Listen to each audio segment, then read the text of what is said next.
Hare. All right.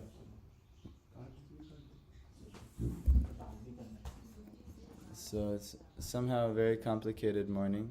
The first morning without Parth, and this is what we get.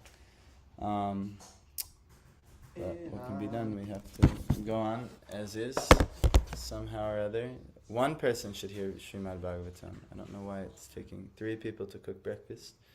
It should take 1 person to cook breakfast. So anyhow. I will also be recorded. What? I will also be recorded. Ridiculous. No. Yes, it's ridiculous. You have plenty to do. Who is calling you? What? No. They ridiculous. Anyhow, Madhav, you come here. Yes, I have to do one thing. How? No, everyone else, they can handle. Tulsi is in there. So no problem here.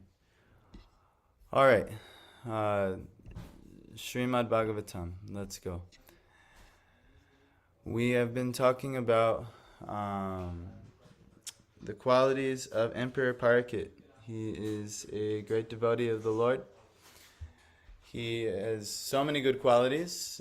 He's as strong as a lion, worthy of shelter. He's compared to all these great aspects of life, Himalayan mountains. He's as forbearing, tolerant and patient as the earth. And he was as tolerant as his parents, who were also great tolerant devotees. He will be munificent like the Lord of the Kailash Hill, Shiva, who's known for his generosity. And he will be the resort of everyone, like Supreme Personality of Godhead and Narayan. What is no? No. No, absolutely not. It's ridiculous. The Bhagavatam class has to go on. So, not everyone here. 1 person is on breakfast, and it should have been Tulsi Das, actually. So I'm like... He was just asking for peace. No, absolutely not. You tell him to come and do things appropriately. So anyway, and I have plenty for Piyush today. Sarva Sadguna Mahatmye Esha Krishna Manuvrataha Ranti Deva Ivodado Yayatirdiva Dharmikaha Sarva Satguna Mahatmye, glorified by all godly attributes. Esha, this child. Krishnam, like Lord Krishna. Anuvrataha, a follower in his footsteps. Ranti Deva, Eva, like. Udara, in the matter of magnanimity. Yayati, Eva, like. Dharmika, concerning religion. Translation: this child will be almost as good as Lord Sri Krishna by following in his footsteps. In magnanimity, he will become as great as King Rantidev, and in religion, he will be like Maharaj Yayati. Okay, and then we'll learn about these people. He'll be almost as good as Lord Sri Krishna. That's very nice. Purport: the last instruction of Lord Sri Krishna in the Bhagavad Gita, that one should give up everything and should follow in the footsteps of the Lord alone. Less intelligent persons do not agree to this great instruction of the Lord, as ill luck would have it, but one who is actually intelligent catches up this sublime instruction and is immensely benefited. Foolish people do not know that association is the cause of acquiring qualities. This is very important, actually. Association with fire makes an object hot, even in the material sense. Therefore, association with the Supreme Personality of Godhead makes one qualified like the Lord. As we have discussed previously, one can achieve 78% of the godly qualities by the Lord's intimate association. To follow the instructions of the Lord is to associate with the Lord. The Lord is not a material object whose presence one has to feel for such association. The Lord is present everywhere and at all times. It is quite possible to have his association simply by following his instruction, because the Lord in his instruction and the Lord in his name, fame, attributes, and paraphernalia are all identical with him, being absolute knowledge. Maharaj Parakit associated with the Lord even from the womb of his mother up to the last day of his valuable life, and thus he acquired all the essential good qualities of the Lord in all perfection. So a couple really nice things here. One, the intelligent they surrender everything to God. That's Krishna's final instruction. But he gives the precursor to that throughout the whole Bhagavad Gita, because actually most are actually unintelligent. So only a very few will actually really take Krishna's instruction. But it's difficult because it means you have to surrender. That's what he says. Sarva dharman parityagya. Surrender unto me, and I shall reward you according. No, that's a different verse. Surrender unto me. No, abandon all forms of dharma, and then surrender unto me. I shall deliver you from all sinful reactions. So actually, to do it is very difficult. But actually, luckily, he's saying all good qualities are through association. So if you associate with Krishna through any process of bhakti, and they're all there, Shravanam, Kirtanam, Vishnu Smaranam, and so on, you are actually associating with Krishna, and you will become qualified. Even if you're not qualified, you will become qualified.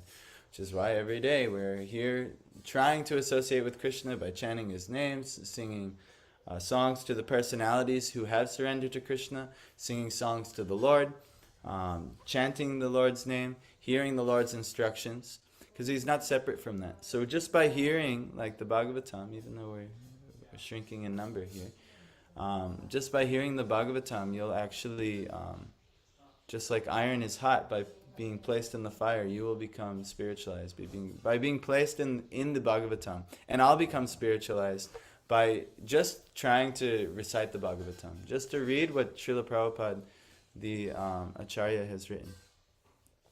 Did we chant the Nama Om prayer? Do you remember?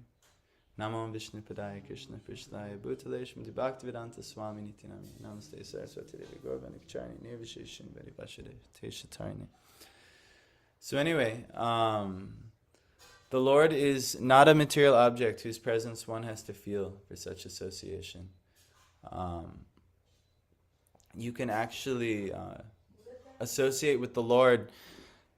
Well, everything is spiritual, but it's not a product of matter, meaning it's not just, we worship the deity form because it's how the Lord can appear to our material eyes, but actually the real Lord we're worshiping in that form is spiritual.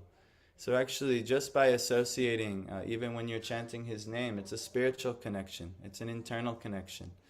A very subtle connection, much finer than our actually material senses can pick up.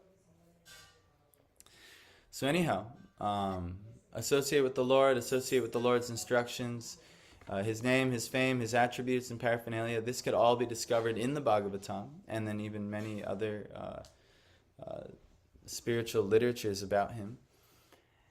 And then we'll continue. So next, Rantidev. He said in magnanimity, or pretty much generosity and mercy, he will become as great as King Rantidev. So this is Rantidev. He's an ancient king prior to the Mahabharata period, referred to by Narada Muni while instructing Sanjaya, as mentioned in Mahabharata in the Drona Parva. He was a great king, liberal for hospitality and distribution of foodstuff. Even Lord Sri Krishna praised his acts of charity and hospitality. He was blessed by the great Vasishtha Muni for supplying him cold water, and thus he achieved the heavenly planet. He used to supply fruits, roots, and leaves to the rishis, and thus he was blessed by them with fulfillment of his desires. Although a Kshatriya by birth, he never ate flesh in his life, which is actually rare for a Kshatriya, because most Kshatriyas, they actually do take flesh, because meat is, it has the properties to, make one strong, but also make one aggressive. So for a fighter, it's actually, to get aggressive, it's actually good for them in many ways. But because he was very pious and very merciful, he wouldn't harm an animal, but still was a very qualified Kshatriya. He was especially hospitable to Vasishtha Muni, and by his blessings only he attained the higher planetary residence. He is one of those pious kings whose names are remembered in the morning and evening. So I think there may be some blessings that one receives by reciting his pastimes. So anyway, this is, and now Yayati. You'll learn about Yayati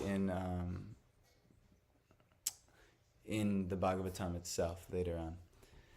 the great emperor of the world and the original forefather of all great nations of the world, who belong to the Aryan and Indo-European stock. He is the son of Maharaj Nabusha, and he became the emperor of the world due to his elder brothers becoming a great and liberated saintly mystic. He ruled over the world for several thousands of years and performed many sacrifices and pious activities recorded in history. Although his early youth was very lustful and full of romantic stories, he fell in love with Devayani, the most beloved daughter of Shukracharya. Devayani wished to marry him, but at first he refused to accept her because of her being a daughter of a Brahmin. According to Shastras, a Brahmin couldn't marry the daughter of a Kshatriya, but a Kshatriya could not marry the daughter of a Brahmin. They were very much cautious about Varna Shankar population in the world. It means like if you mix, it's said that a man could marry down, but he should never marry up for multiple reasons. Because the father is supposed to be the leader in the house. So this is supposed to be like this. Whereas a wife is supposed to be submissive to the husband. It's just actually natural, just by nature. Now in Kali Yuga, in the Western world, it's not so much like this. But actually, this is a very nice system if it can be practiced. But if a woman is more qualified than a man, he should not marry her. Because it's improper to, if he's on a lower level than her, let's say, in caste or in consciousness, it's spiritual consciousness especially, then it's very difficult for him to lead, and it's very difficult for her to be submissive because she's actually more qualified than he is. So it's recommended that a woman, that's why it's also recommended that a woman almost always marry higher in age as well. Because it's very important for her, especially to have a harmonious marriage and harmonious relationship. It's very important that she respects the husband. And it's very important for the man. We need that, actually. As a man, we need to feel respected. Kind of the Vedic system is we almost have to feel like we're a hero of the household. So this is why, they would never. And then if you did have an incompatible match, the union and the children would be called Varna Shankar, or actually undesirable children. It would say that their qualities won't be so good because of the disharmony in the home. So anyway, that could be elaborated on, but I'm just giving some small thing as to why. There are recommendations on how to marry, how to have children, the qualities of the man, the qualities of the woman, and so on. So anyway, so they're very cautious about this. But Shukracharya amended this law of forbidden marriage and induced Emperor Yayati to accept Devayani. So Shukracharya was a great Brahmin, and he was a very great personality. So he actually made it possible to do this. So Devayani had a girlfriend named Sharmishta, who also fell in love with the emperor. This is all in the Bhagavatam. This is later on. I forget what canto, maybe 5th or 6th canto, something like that. Or maybe 6th or 7th. Could even be 8th, I don't know. So, who also fell in love with the emperor and thus went in with her friend Devayani. Shukracharya forbade Emperor Yayati to call Sharmishta into his bedroom, but Yayati could not strictly follow his instruction. He secretly married Sharmishta also and begot sons by her. When this was known by Devayani, she went to her father and lodged a complaint. So there's a couple interesting principles here about this pastime, where in ancient time, a man should never reject a qualified woman. So if a woman is qualified and she comes before him asking for his shelter, it's actually almost, especially for a Kshatriya, it's a dharma he should do. But because Shukracharya, who is a Brahmana, had actually instructed Yayati not to do this, he actually should have followed. No, I cannot. I have a higher order here. But anyway, he did not follow because, as Prabhupada said, he's a bit lusty, and yes, then this little debacle happened. So Yayati was much attached to Devayani, and when he went to his father-in-law's place to call her, Shukracharya was angry with him and cursed him to become impotent, so unable to bear children. Yati begged his father-in-law to withdraw his curse, but the sage asked Yati to ask youthfulness from his sons. Oh, and he got old and weak as well, I forgot. And let them become old as the condition of his becoming potent. He had 5 sons, 2 from Devayani and 3 from Shamishta. From his 5 sons, namely Yadu, Turvasu, Druhu, Anu, and Puru, 5 famous dynasties, namely the Yadu dynasty, the Yavan or Turk dynasty, 3 the Boja dynasty, 4 the Mlecha dynasty, which is Prabhupada is saying the Greeks, and 5 the Paurava dynasty, all emanated to spread all over the world. He reached the heavenly planets by means of his pious acts, but he fell down from there because of his self-advertisement and criticizing other great souls. So this is, we should stay humble, and also we should not find fault, especially in great personalities. So after his fall, his daughter and grandson bestowed upon him their accumulated virtues, and by the help of his grandson and friend Shivi, he was again promoted to the heavenly kingdom, becoming one of the assembly members of Yamaraj, with whom he is staying as a devotee. He performed more than 1,000 different sacrifices, gave in charity very liberally, and was a very influential king. His majestic power was felt all over the world. His youngest son agreed to award him his youthfulness when he was troubled with lustful desires, even for 1,000 years. Finally, he became detached from worldly life and returned the youthfulness again to his son Puru. He wanted to hand over the kingdom to Puru, but his noblemen and the subjects did not agree. But when he explained to his subjects the greatness of Puru, they agreed to accept Puru as the king, and thus Emperor Yayati retired from family life and left home for the forest. So this is mentioned, but it's just kind of also a history of how different dynasties started. So this is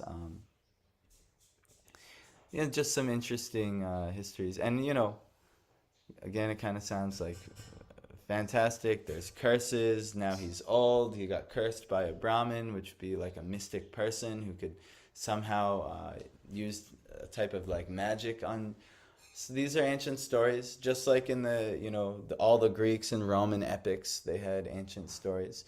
And our modern scientists, because they only study what they can measure with their senses, they must discard, no. These things are impossible. These are just fairy tales. They're using this to try and explain this, that, and the other thing. But actually, that isn't a very wise assumption to make. We don't really know just how advanced civilizations were in the past. Actually, they just did a modern scientific study on the Great Pyramids of Giza, and they found way even bigger, and it's like one of the most fabulous architectural. I did a project on it in college. It's like one of the most architectural marvels in the whole world, especially when it was fully built. It was capped with the limestone and had the gold tips. It's like, our modern scientists can't even figure out how they did it. But they just recently found that way larger than the Great Pyramid of Giza, there's these giant pillars that go underground, and then there's these like spiral coils going up the pillars, which is like crazy actually for our modern science, because it making them admit that the technology behind the pyramids is so much far vast beyond their understanding, and they already couldn't understand just the tip of what they saw of this technology. But now they're finding underneath that there's this massive amount of more technology that's there. So all these ancient histories telling of marvel and magic and wonder and things beyond our technological understanding, in the future, if let's say there's an apocalypse, and in the future, something happens, the world resets, and barbarism kind of takes over again, which is totally possible. We see movies about this all the time. If a nuclear holocaust happened, whoever survived would be very low in technology, very low in understanding, and so on. So they might hear of times of technologies when, oh yes, we were broadcasting messages across the earth and things like that. And they may say, oh, this is just fairy tales. We can't do that, things like that. But as societies rise and fall in history, we don't know what type of technology was there. We don't know what type of advancement. So we can't just hear these stories. At least I don't think it's very intelligent, as a personal opinion, to hear these stories and just assume, it's just a fairy tale, or they're just trying to explain something. we actually have no idea just how advanced. And we're, like I said, our modern scientists are finding in something like the discovery recently in the Great Pyramids just how advanced ancient civilization must have been. So anyhow, these are some things we could meditate on when we hear things like this. But let's do the next verse. Tritya bali sama Krishne Prahrada eva sadgraha Ahar taisho svamedanam Ridanam paryupasakaha. Tritya, by patience. Bali sama, like Bali Maharaj. Krishna, unto Lord Sri Krishna. Prarad, Prahlad Maharaj. Eva, like. Satgraha, devotee of. Aharta, performer. Esha, this child. Ashvamedanam, of Ashvamedha sacrifices. Vridanam, of the old and experienced men. Paryupashakaha, follower. Translation. This child will be like Bali Maharaj in patience, a staunch devotee of Lord Krishna like Prahlad Maharaj, a performer of many Ashvamedha horse sacrifices, and a follower of the old and experienced men. So this is very good quality, especially the last one, being a follower of the old and experienced men. In our lives, we'll have many elders, that we should absolutely respect. We should always hear them. We should always hear from our elders. Maybe sometimes it will be diagnosed that, okay, this is bad advice. But out of respect, we should always respect our elders, even if we can't follow their advice. So, but those who are experienced and have age and wisdom, especially in this life, that they could share, actually, it's very proper. That's why senior devotees, seniors in the devotional path, we should pay extra special attention to them. Because they're old, they're experienced, and they've made advancement. And they've seen what we're going through now in a younger form. So anyway, Bali and Prahlad also will be explained in detail in the Bhagavatam and Ashvamedha. It's a type of sacrifice that great kings perform. So Bali Maharaj, one of the 12 authorities in the devotional service of the Lord. Bali Maharaj is a great authority in devotional service because he sacrificed everything to please the Lord and relinquished the connection of his so-called spiritual master who obstructed him on the path of risking everything for the service of the Lord. Actually, this is a very important pastime. I was actually born on the day that this pastime happened. So it's kind of an extra special pastime for me. But there may be a time where there's a position of authority who, you could say is your spiritual master or is your guru, but they may deviate. They may deviate from giving proper instruction. And in that moment, if you have proof that no, this is not a good instruction, I have evidence right here that we should do like this. To reject due to serving the Lord is actually a higher principle. So he says the highest perfection of religious life is to attain to the stage of unqualified devotional service of the Lord without any cause or without being obstructed by any kind of worldly obligation. So Bali Maharaj was determined to give up everything for the satisfaction of the Lord, and he did not care for any obstruction whatsoever. He is the grandson of Prahlad Maharaj, another authority in the devotional service of the Lord. Bali Maharaj, in the history of his dealings with Vishnu Vamandev, are described in the 8th canto of Srimad Bhagavatam, chapter 11 to 24. So Shukracharya, who is Bali's guru in all respects, but due to Shukracharya having material considerations, he actually instructed Bali not to give in charity what Vaman was asking. And he's saying, this is Vishnu. He will take everything from you. So actually at that point, as soon as he's saying, this is the Supreme Lord, and he's going to take away all your material acquisitions, therefore you should preserve your materials rather than serving Vishnu is here to trick you, then this actually has to be rejected. So Bali Maharaj rejected. He's famous for rejecting his guru, but on proper means, because his guru was more concerned for his material welfare than actually his spiritual welfare. So this could happen actually. Just the other day, we were measuring what I was giving some instruction to Madhav on whether he should go to a retreat or this, that, and the other thing, and it was very difficult to figure out what was the right thing to do for him. On one level I'm giving, on another level it's a very good opportunity, and things like that. So at the end of the day, with the consideration of the spiritual master came, and so Madhav, and actually it was very successful yesterday. We went to Madhav's old hometown where they had some festival, and he was actually able to give his friends Bhagavad Gita, which is very nice actually. You were there actually. I don't know. I'm explaining to you. But anyway, this is actually very good. But also the other thing would have been very good too. So it's still hard to say. But anyhow, these things have to be measured, and the Bhagavatam gives illumination on this. So anyway, Bali Maharaj was known for being patient because Vishnu kind of punished him, chastised him. And he had to be very, very patient as everything was stripped away from his life, and he still offered his very self to Vaman to honor his word. So anyway, he is the grandson of Prahlad Maharaj, another authority in the devotional service of the Lord. Bali Maharaj and the history of his dealings with Vishnu Vamandev are described in the 8th canto of Srimad Bhagavatam. Now Prahlad Maharaj, we have him on our altar. He is a perfect devotee of Lord Krishna, Vishnu. His father, Hiranyakashipu, chastised him severely when he was only 5 years old for his becoming an unalloyed devotee of the Lord. He was the first son of Hiranyakashipu, and his mother's name was Kayadu. Prahlad Maharaj was an authority in the devotional service of the Lord because he had his father killed by Lord Nrsingadev,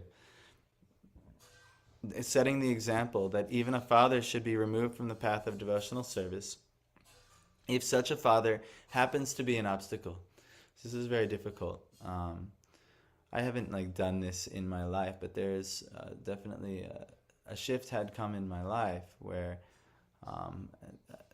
it's not that I had to remove my father, but I had to understand my father's placement in my own life, where who knows, it might happen in my life with my son as well.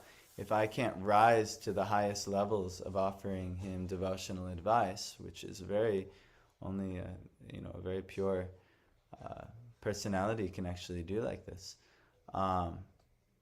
then actually even a father should be rejected. And Prahlad actually rejected his father because he was an atheist, and it's all part of a greater pastime.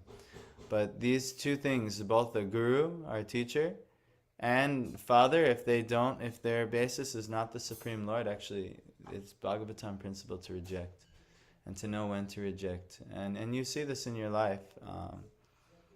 This may have to happen. I still have a nice relationship with my father, but it's not like I always go to my father with all kinds of advice, actually, because I know the limitation, actually, that there's a certain thing that sometimes I really get surprised that I find my father does give me some very devotional advice.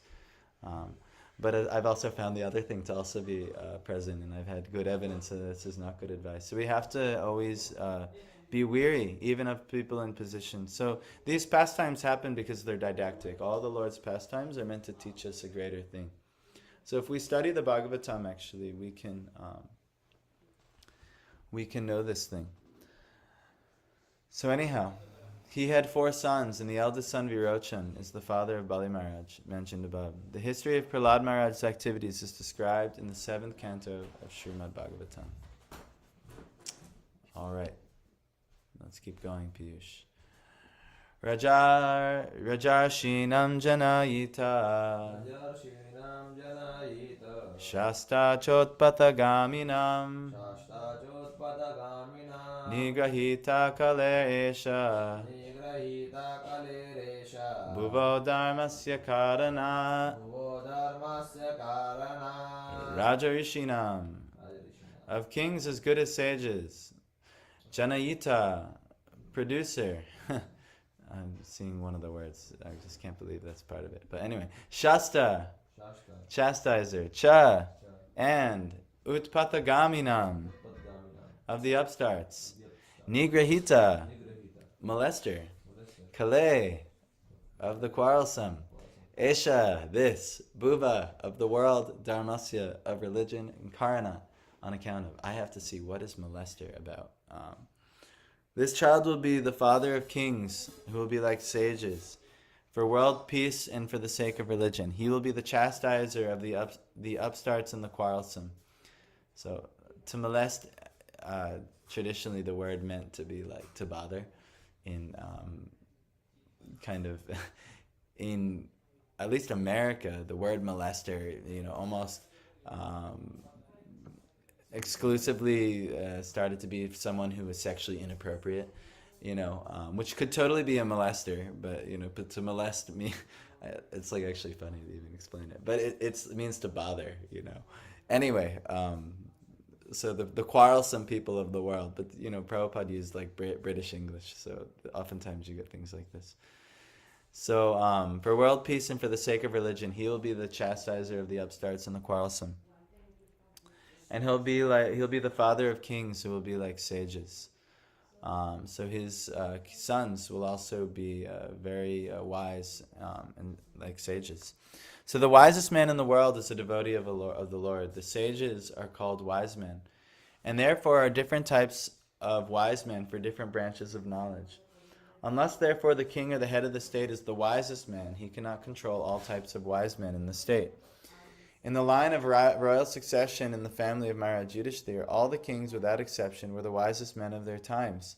And so also it is foretold about Maharaj Parikshit and his son Maharaj Janamejai, who is yet to be born. Such wise kings can become chastisers of upstarts and uprooters of Kali, or quarrelsome elements. As will be clear in the chapters ahead, Maharaj Parikshit wanted to kill the personified Kali, who is attempting to kill a cow, the emblem of peace and religion.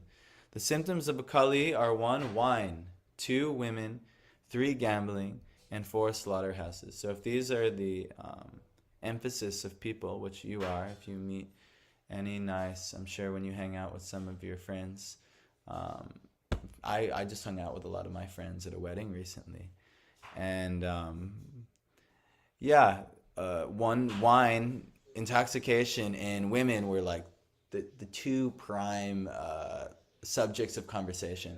Even when I would try to actively dovetail the conversation, but just because that's so much in the consciousness, the conversation kept going back to intoxication and women. And then ultimately, when further at the wedding, the slaughterhouses is mentioned here, but that's especially the killing and eating of meat, and securing foodstuff to the certain taste. Again, at some point of the wedding, when eating was done, this was very much it's the desire of the people, at least in this country, the mass of people. So anyway, but these are symptoms of Kali, meaning quarrelsome and upstart type of elements will be present. We were just mentioning how Kshatriyas oftentimes ate meat. Why? They ate it properly. There was a proper religious way to eat meat. But they would eat meat. Why? Because meat makes one aggressive, actually. But if everyone's eating meat, which is not recommended, but it's happening, if everyone's eating meat, and also they're doing it irreligiously, so there's no even sense of, like the Jews have kosher, the Muslims have halal, but most slaughterhouses, most people are not religiously eating meat, so it's actually making them more aggressive, and then also more, quarrelsome. So you have a lot of thievery, you have a lot of societal problems, which are actually happening due to all these things: the desire for intoxication, wine, the desire for sexual intercourse, so in this sense it would be women, and the desire for gambling or dishonest, cheating, like the lottery and so many things like this. Even we having this, one person staying here is trying to do some cheating process to get money back and things like this. So this is just actually part of Kali Yuga. But anyhow, uh, wise rulers of all states should take lessons from Maharaj Parke and how to maintain peace and morality by subduing the upstarts and quarrelsome people who indulge in wine, illicit connection with women, gambling, and meat eating supplied by regularly maintained slaughterhouses. So actually, Maharaj Parke knew how to keep these problems from entering his kingdom. Even here, we had so many rules for you guys, and we give you those rules because this will keep problems out of the ashram. As soon as all these things, influences of these things come in too much, then it's happened before. We've had to remove people from the ashram just because their being in the ashram was creating too much of a disturbance. So in anything that you're trying to organize, let's say it's a business, let's say it's a anything really you're trying to organize, if you keep these things out of there, you will have a much more peaceful situation. And so Emperor Parikit, he knew how to do all this. So wise rulers of all states should take lessons from Maharaj Parikit and how to maintain peace and morality by subduing the upstarts and quarrelsome people who do all these things. So in the age of Kali, regular license is issued for maintaining of all these different departments of quarrel. So how can they expect peace and morality in the state? The state fathers, therefore, must follow the principles of becoming wiser by devotion to the Lord, by chastising the breaker of discipline, and by uprooting the symptoms of quarrel as mentioned above. If we want blazing fire, we must use dry fuel. Blazing fire and moist fuel go ill together. Peace and morality can prosper only by the principles of Maharaj Parikit and his followers. So Prabhupada is saying that this state, especially America, it's just destined for failure due to it literally maintains, and sometimes the government itself benefits with taxes and things like that on intoxication industry, illicit connections with women industry, there's porn industries, there's all kinds of, all of our advertisements and businesses and movies and entertainment, they there's a saying, sex sells. So everything is about sex life and this and that, and it's all about promoting illicit connection with women. Actually, I just learned at Prem Prayojan's retreat recently that one of the reasons that Charles Darwin promoted the evolution theory, he was excited that there could be sexual liberty in their lives. They were feeling oppressed by the classical conception and moralities on, they were, I don't know whether they forged it or not, but he himself admitted how excited they were to promote this theory because sexual liberty could enter their lives. But actually they're not realizing this is actually causing so much problem. And you see this now, there's strip clubs and everything is promoting sex, even on Facebook. I don't know how it's happening, but if you actively try to avoid disturbing sexual thoughts and things like that, you could be just scrolling on Facebook and you see some ad for a video game, and the next thing you know, there's some type of sex advertisement right there, and you're like, oh my God, what is happening? Anywhere and anything, anywhere you look, there's it's trying to be maintained by the state fathers. So anyway, gambling. The whole stock market is always a big part of the politicians. Oh, what's the stock market doing? It's a huge place for gambling where people are cheating others and doing so many things to try and make money. Oh, you just lost everything in one day. Anything could happen. It's all gambling and dishonest. Run by dishonesty. It's rigged.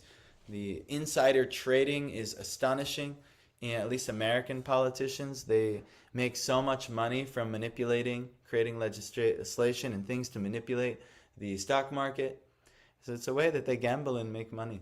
But all these things are being made in slaughterhouses, some of the biggest subsidized agents of the government, and some of the, are in the meat and dairy industries, or these slaughterhouses, which are actively killing so many animals and exploiting on such a high level. There used to be a religious way to eat meat, and even the Christians, now they've fallen away from it. But there used to be a kosher way that, say, Jesus, if he did eat meat, I don't believe Jesus ate meat, though, from his roots to the teachings of the Essenes. I have heard people, I have given this argument sometimes, but people I heard from, they say that, okay, have you seen a pastime in which the fish and the loaves, in which he multiplies that? Yeah, there's a lot of evidence that the word fish was just added in, and that it's what was just said was loaves, and in the other places when it was the word used was food. So anyway, there's a lot on that. Yeah, because he multiplies on the 5 baskets, and I think when he gave the sermon on the mount, maybe that's the Yes, that's the time. yeah.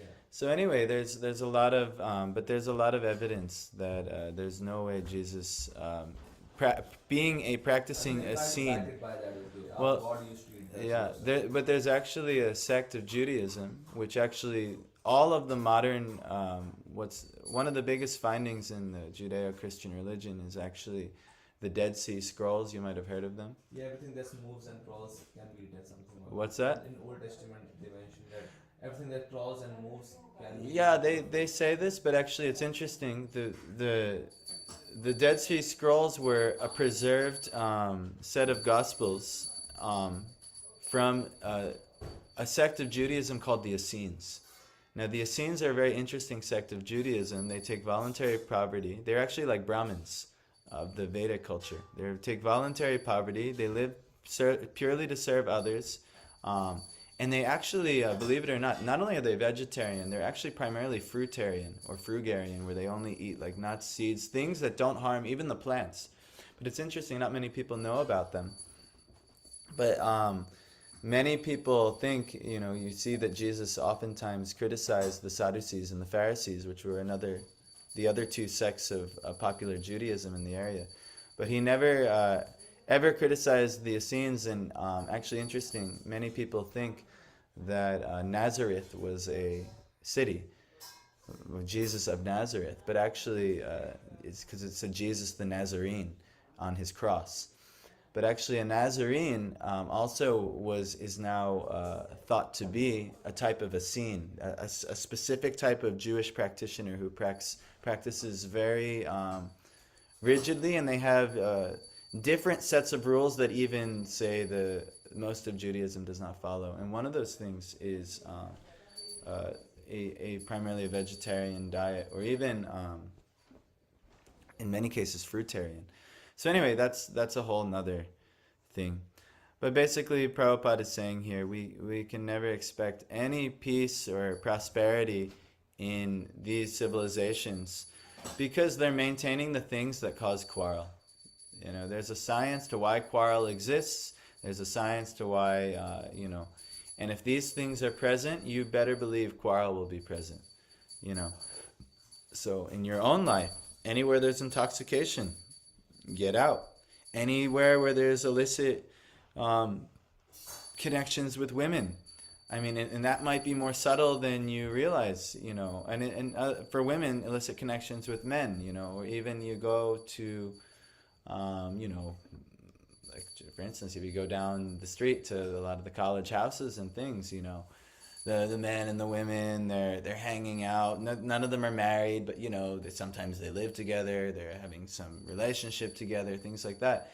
It's and I've seen it in my own life because I maintain these things, both intoxication and connections with women in this way, where it caused me all kinds of problems that I couldn't foresee just because I was blinded by my lust and didn't have any type of information of any type of spiritual reality or anything like this, and that there could actually be a more harmonious way of life offered by God, which now, with better information, I know that thing.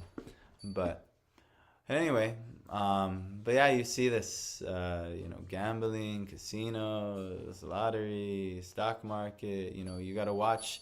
Even, let's say you're hanging out with business associates, friends, things like that, and they're really into, investing in the stock market or something like that. You could expect a really unstable situation from that. So you wouldn't want that, say, to have that be your business partner or something like that. That could be problematic. And then last, anywhere where there's eating of meat, it's a dangerous place. There's always kinds of it stimulates aggression, and on top of that, it's a lack of mercy, and that karma must be played out. If we support the killing of other living entities, Prabhupada often said that the reason wars exist actually is simply because societies eat meat. So they must quarrel and then eventually get killed themselves because of such a society. So anyway, yes, blazing fire and moist fuel go ill together, and if you want peace and morality, it can only prosper by devotional dharmic principles, which are averse to all these things. So if you want a nice fire, to stay warm and keep yourself proper, you can't put damaged wood in there. So if we maintain these damaged parts of society, which is absolutely happening, this is quite problematic. So anyway, Grantharaj Srimad Bhagavatam Ki Jai. Thank you for joining online. If